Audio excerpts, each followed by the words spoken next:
Good morning students. पिछली class में हमने देख लिया था कि प्रिपरेशन ऑफ सोइल, कि सोइल को हम कैसे प्रिपेयर करें बीज बोने से पहले। तो नेक्स्ट है सोविंग। सोविंग मीन्स हमने सोइल प्रिपेयर कर ली तो हम बीज कैसे ग्रो करेंगे। Sowing is an important part of crop production. Sowing क्या है? एक इम्पोर्टेंट पार्ट है क्रॉप को हम प्रोडक्शन के लिए, यानी कि बीज को बोना एक इम्पोर्टेंट है। सबसे इम्पोर्टेंट तो यही है, अगर बीज ही नहीं बोएंगे तो क्रॉप की प्रोडक्शन कैसे होगी। Before sowing good quality seeds, clean and healthy seeds of good variety are selected. तो बीज बोने से पहले हम क्या देखते हैं? अच्छी क्वालिटी के सीड्स सेलेक्ट करते हैं ताकि अच्छी प्रोडक्शन हो। Farmer prefer to use seeds which give high yield. जो किसान है वो कौन से सीड को प्रीफेयर करेगा, मतलब कौन से सीड्स को बोना पसंद करेगा जो अच्छी यील्ड दे, अच्छा उत्पादन दे। ठीक है, तो सिलेक्शन ऑफ सीड्स, इसके लिए एक एक्टिविटी दे रखी है।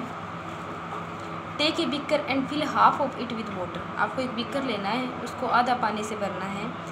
Put A handful of wheat seeds. मान लो आप गेहूँ बो रहे हो खेत के अंदर, तो आप एक जो मुट्ठी है वो सीड्स की उसके अंदर डाल देनी है। एंड स्टील वेल, उसको अच्छे से हिलाना है।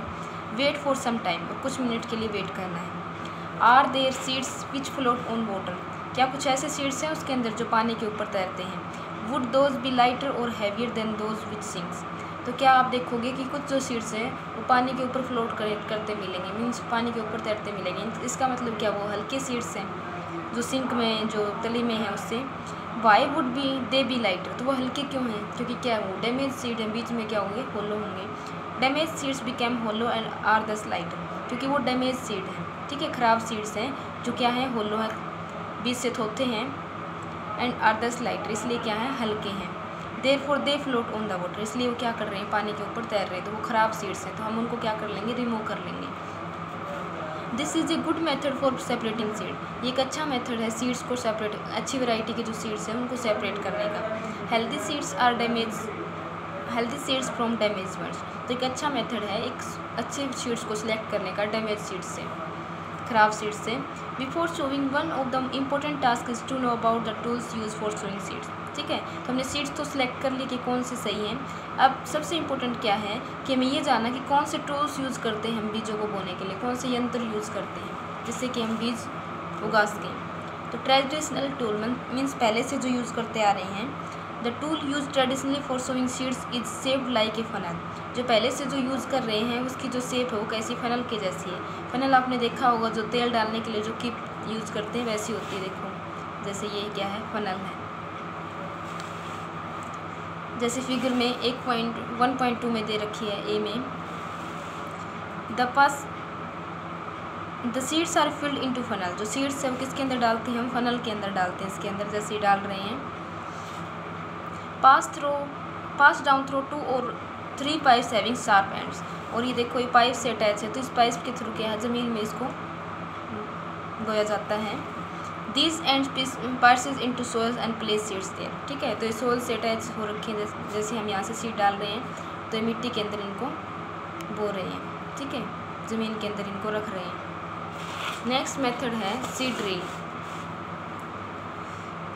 Now a day seed drill, जैसे कि फिगर में दिखाया गया है, आपने देखा भी होगा, is use for sowing with the help of tractor. ठीक है, तो आजकल जो यूज़ कर रहे हैं वो सीड ड्रिल यूज़ कर रहे हैं, जो ट्रैक्टर की मदद से बीज को बोया जाता है। This shows the seed uniformly eight equal distance and depth. ये क्या करता है, बीज को एक इक्वल डिस्टेंस पे मतलब उनको बोता है, और उसकी डेप्थ मतलब ज़मीन में भी अच्छे से गहराई से उसको बोता है। It ensure that seed get covered by the soil after sowing. इससे क्या होता है, जो हम बीज बोते हैं वो मिट्टी के द्वारा ऊपर से ढक दिया जाता है, मिट्टी से कवर हो जाता है। This protect seeds from being eaten by the birds. और ये क्या करता है, प्रोटेक्ट करता है सीड्स को, ताकि बर्ड्स के द्वारा वो उठा के ना ले जाया जा सके। ठीक है, क्योंकि मिट्टी से उसको कवर कर देता है जो हम बीज बोते हैं उसको। Sowing by using a seed drill save labour and time. ठीक है, इससे क्या होता है, समय भी बचता है और मेहनत भी बचती है। उसमें क्या है, जो हम ट्रेडिशनली जो यूज़ कर रहे थे उसमें क्या है, एक तो लेबर लग रही है, दो जो यूज़ कर इसको चलाने के लिए 2 मनुष्यों का काम है, ऊपर से टाइम भी लगता है। ठीक है, धीमा प्रोसेस है, और ये क्या है, फास्ट प्रोसेस, तो टाइम भी बचता है और लेबर भी बचती है। नेक्स्ट क्या है, appropriate distance between the seed is necessary to avoid over crowding of plants, ठीक है। तो सीड्स के बीच में अप्रोप्रिएट डिस्टेंस होनी चाहिए, ताकि एक ही, कई बार क्या होता है एक ही जगह पे बीज गिर जाते हैं तो बहुत ज़्यादा प्लांट्स क्या है एक ही जगह पे उग जाते हैं, तो ओवर क्राउडिंग होती है, सारे जो प्लांट्स ग्रो कर रहे हैं उनको न्यूट्रिएंट्स नहीं मिलता, सनलाइट नहीं मिलती, तो क्या है प्रोडक्शन अच्छी नहीं होती। तो एक ही जगह पर ज़्यादा बीज नहीं गिराने चाहिए, तो हमें अप्रोप्रिएट डिस्टेंस रखनी चाहिए हर एक सीड्स के बीच में। जैसे जो हम गेहूँ जोतते हैं तो उसमें क्या है इतनी ज़्यादा डिस्टेंस नहीं करते, फिर भी उनके बीच में डिस्टेंस होनी चाहिए ताकि वो अच्छे से ग्रो करें। लेकिन जो हम बाड़ी करते हैं, बाड़ी को ग्रो करते हैं, उसमें बहुत ज़्यादा डिस्टेंस होती है ताकि जो बाड़ी के जो पौधे हैं वो अच्छे से फैलें, ठीक है, और अच्छी प्रोडक्शन हो। This allow plants to get sufficient sunlight, nutrients and water from the soil, ठीक है। अगर अप्रोप्रिएट डिस्टेंस होगी हर एक प्लांट्स के बीच में, जैसे एक प्लांट यहाँ ग्रो कर रहे हैं कि यहाँ एक यहाँ, ठीक है, तो क्या होएगा उसको सनलाइट सही मिलेगी, न्यूट्रिएंट्स और वाटर भी सोइल से सही वो ऑब्टेन करेंगे। और अगर एक ही जगह क्राउडिंग हो गई, बहुत ज़्यादा प्लांट्स एक जगह ग्रो होंगे तो उनको ये न्यूट्रिएंट सनलाइट ये अच्छे से नहीं मिलेंगे, प्रॉपर नहीं मिलेंगे। At times and few plants may have to be remove to prevent over crowding. कई बार क्या होता है अगर एक जगह पे ही बहुत ज़्यादा बीज गिर जाएँ तो हम क्या करते हैं कुछ प्लांट्स को वहाँ से रिमूव कर देते हैं, वहाँ से फाड़ के अलग कर देते हैं ताकि ओवर क्राउडिंग को प्रिवेंट किया जा सके, ठीक है।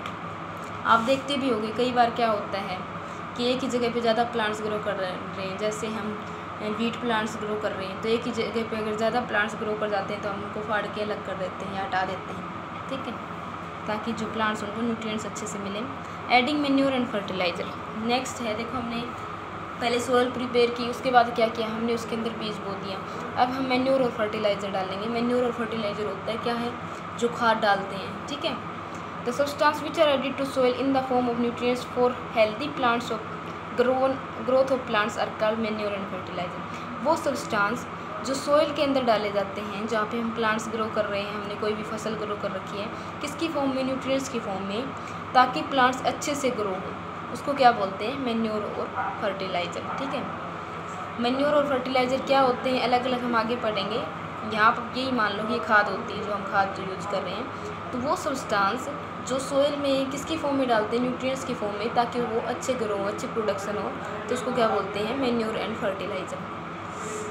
फ़ायदा क्या है इसका, देखो soil supply minerals nutrients to the crop plants. Soil से ही हमें पता है मिनरल्स वाटर ये हमें सोइल से ही मिलते हैं। These nutrients are essential for growth of plant, और ये न्यूट्रिएंट्स ज़रूरी होते हैं ताकि प्लांट्स की ग्रोथ अच्छी हो। In certain area farmer grow crop after crop in same field. कई बार क्या होता है देखो लोग क्या लालच के चक्कर में आ जाते हैं कि एक फसल के बाद क्या दूसरी फसल लगातार फसल बोते रहते हैं, उसको ऐसे फ्री नहीं छोड़ते ताकि न्यूट्रिएंट्स फुलफिल हो जाएं। अब एक क्रॉप हमने किसी भी फील्ड के अंदर ग्रो कर दी, ठीक है, तो क्या उसको अगली क्रॉप के लिए उसको खाली छोड़ना चाहिए एक सेशन में, ताकि जो न्यूट्रिएंट्स हैं जो हमारी खेत है उसमें फुलफिल हो सके। क्योंकि अगर हमने जैसे ही अब की बार वीट प्लांट हमने ग्रो कर दिए, ठीक है, तो न्यूट्रिएंट्स वीट प्लांट को अच्छे से मिलेंगे, लेकिन नेक्स्ट टाइम हमने फिर वही कर दिया तो क्या न्यूट्रिएंट्स नहीं रहेंगे। In certain areas farmer grow crop after crop in same field. Crop के बाद क्रॉप लगातार एक ही फील्ड में ग्रो करते आ रहे हैं। The field is never left uncultivated और fallow. Imagine what happen to nutrients.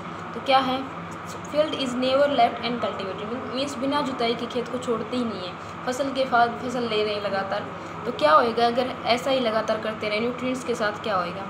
Continuous cultivation of crop make the soil poor in nutrients. अगर हम लगातार कल्टीवेशन मीन्स खेती कर रहे हैं किसी एक ही फसल की, तो सोइल क्या हो जाएगी पुअर हो जाएगी न्यूट्रिएंट्स से, ठीक है।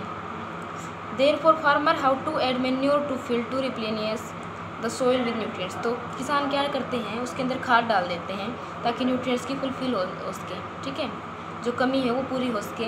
This process is called manuring. तो इस प्रोसेस को क्या बोलते हैं मैन्योरिंग। मैन्योरिंग क्या होती है कि जब सोइल में एक फसल के बाद हम दूसरी फसल लगातार ग्रो कर रहे हैं तो सोइल में क्या होती है न्यूट्रिएंट्स पूर हो जाते हैं, तो क्या करते हैं वो उसमें मैन्योर डालते हैं ताकि जो न्यूट्रिएंट्स लॉस है उसको फुलफिल किया जा सके। तो इस प्रोसेस को क्या बोलते हैं मैन्योरिंग। इम्प्रॉपर और insufficient manuring result in weak plant. अगर अच्छे से हम मैन्योर नहीं डाल रहे फसल के अंदर तो क्या होगा प्लांट्स वीक होंगे, कमज़ोर प्लांट्स होंगे, तो प्रोडक्शन भी क्या होगी अच्छी नहीं होगी। Manure is an organic substance obtain from decomposition of plants and animal waste. Manure क्या है एक ऑर्गेनिक सब्सटेंस है, यानी कि जो लिविंग ऑर्गेनिज्म है उससे मिलती है हमें, यानी कि एक नेचुरल सब्सटेंस है जो किससे मिलता है हमें, प्लांट्स और एनिमल के वेस्ट को डिकम्पोज करने से हमें ऑब्टेन होती है। Farmer dump plant and animal waste in pit at open places and allow it to decompose. किसान क्या करते हैं, जो एनिमल्स और प्लांट का जो वेस्ट है उसको एक गड्ढे में गिरा देते हैं ओपन स्पेसेस में, प्लेस में, और उसको डिकम्पोज होने के लिए छोड़ देते हैं। डिकम्पोजिशन प्रोसेस किसके द्वारा होता है, decomposition is caused by some micro organism. और डिकम्पोजिशन प्रोसेस किसके द्वारा होता है, माइक्रो ऑर्गेनिज्म के द्वारा। The decompose matter is use as organic manure. तो जो हमने वेस्ट मटेरियल डिकम्पोज होने के लिए छोड़े हैं वो क्या हो जाते हैं, मैन्योर की तरह हम उसको यूज़ करते हैं।